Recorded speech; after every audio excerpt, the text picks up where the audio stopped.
Alhamdulillah. Wassalatu wassalam.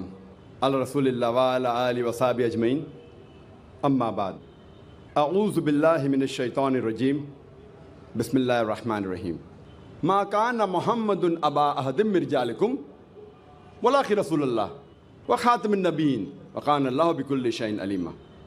Rabbi shrah li sadri wa yassir li amri wahlul 'uqdatam min lisani yafqahu qawli. My respected elders and hangaftoota kiyya kabajamoo akkasumas obboleeyyan kiyya jaalatamoo hunda keessanuu naga islaamummaatiin assalaamu alaykum wa rahmatullahi wa barakaatu jechuun isin simadha. Nageenyi rahmanni fi barakaan rabbi subhaanahu wa ta'ala hunda keessan irratti haa jiraatu. be on all of you. The topic of this Mata dureen haasawaa galgala kanaa Muhammad sallallahu alaihi wasallam peace be upon him kitaabban amantii addunyaa garagaraa keessatti kan ji'uta. Namoonni hedduun hubannoo dogongoraa islaamummaan amantii haaraya kan jaarraa 14ffaa dura hundeeffamee jiru qabu. which came into existence 1400 years ago. Akkasumas Nabi Muhammad sallallahu alaihi wasallam hundeessa amantii kanaati jiru. Dhugaan jirtu garuu islaamummaan jalqabumarraa kaasee dachii tanarra ture. Gaafa ilmi namaa dachii tanarra jiraachuu jalqabarraa kaasee islaamummaanis dachii tanarra ture. Nabi Muhammad sallallahu alaihi wasallam hundeessa amantii kanaati miti. Isaan ergamaa xumuraa fi goolabbii rabbii olaaneeti. Isaan ilma namaa cufaaf ergaman. Of Allah subhanahu wa ta'ala, of Almighty God, which was sent for the whole of humankind.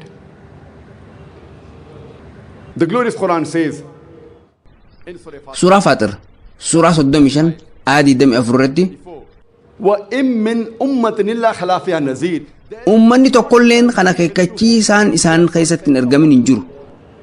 Suuraa Ra'd, suuraa 13ffaa aayat 7 irratti walikulli qawmin haad ummata hundaaf qajeelchaan jira jedhe. We sent a guide.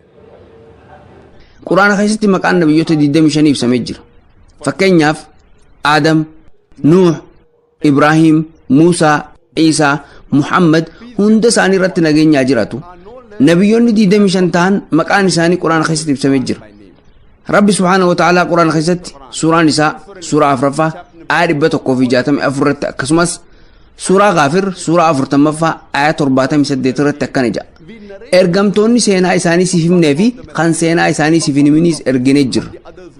Kana jechuun maqaan nabiyyoota hundaa Quraana keessatti hin ibsamne. Kan Quraana keessatti hin ibsaminis ni jiru jechuudha.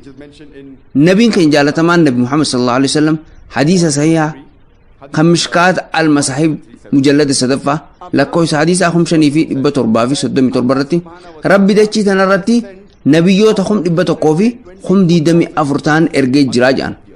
Haa ta'u malee maqaan isaanii kan Quraana keessatti ibsaman 25 qofa. Nabiyyoonni nabiyyi xumuraa fi goolabbii Nabi Muhammad sallallahu alaihi wasallam dura ergaman hundi ummata isaanii qofaaf ergamaa turan. Dhaamsi isaan qabatanii dhufanis hanga yeroo murtaa'aa qofaaf hordofamaa ture. Ergamtoonni Nabi Muhammad sallallahu alaihi wasallam dura dhufan hundi ummata naannoo wayii qofa jiraatu jecha ergamaa turan. Fakkeenyaaf Iisaan yookaan Yesuus Kiristoos alayhi salaam gara Yahudoota yookaan gara Bani Israa'el qofa ergame. Rabbi Quraana keessatti suuraa Ali Imraan suuraa 3ffaa aayat 49 irratti akkana jedha. Gara ilmaan Israa'elitti ergama isa godha.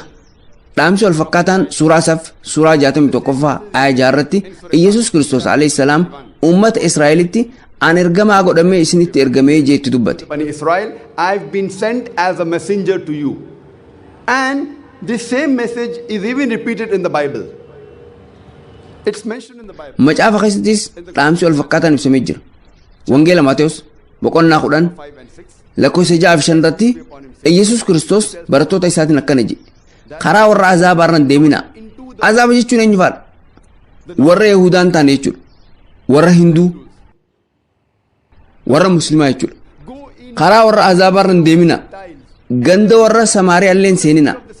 Karaa mana gara hoolota Israa'el warra karaa irraa maqanii dhaqaa jedhe.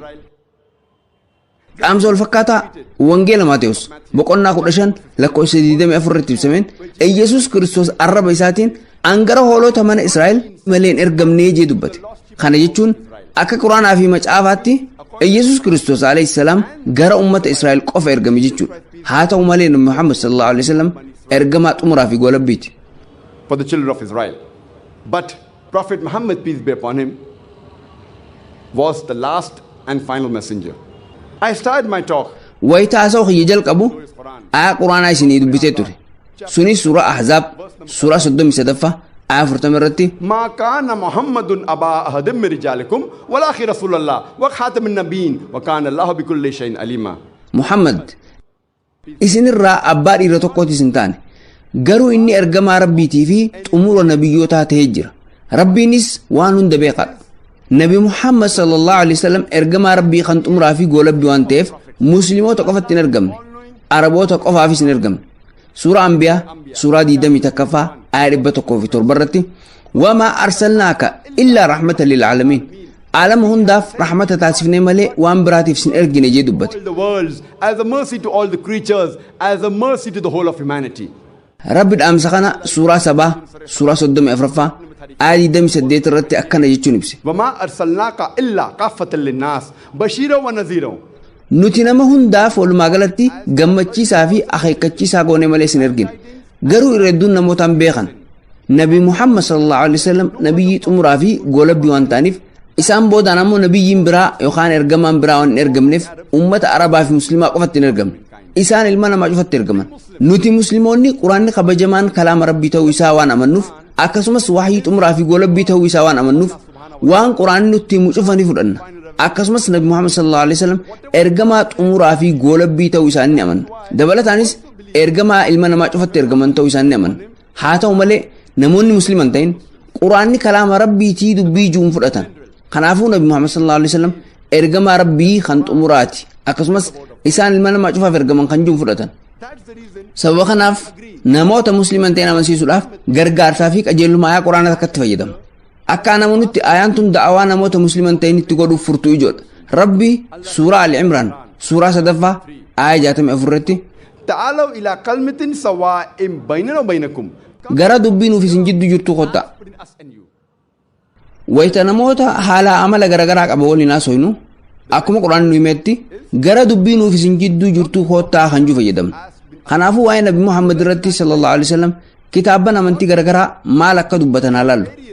namoonni musliman ta'in kitaabban hordofan sanniin itti ni amanu taanaan kitaabban isaanii keessatti wanti kun yoo ibsamee jiraate akkasumas kitaabni itti amanan sun rabbi irraa dhufe jedhanii yoo yaadanii dhaamsa kitaabban kanneen ittis amanuu qabu. If it's mentioned in the scriptures, if they consider it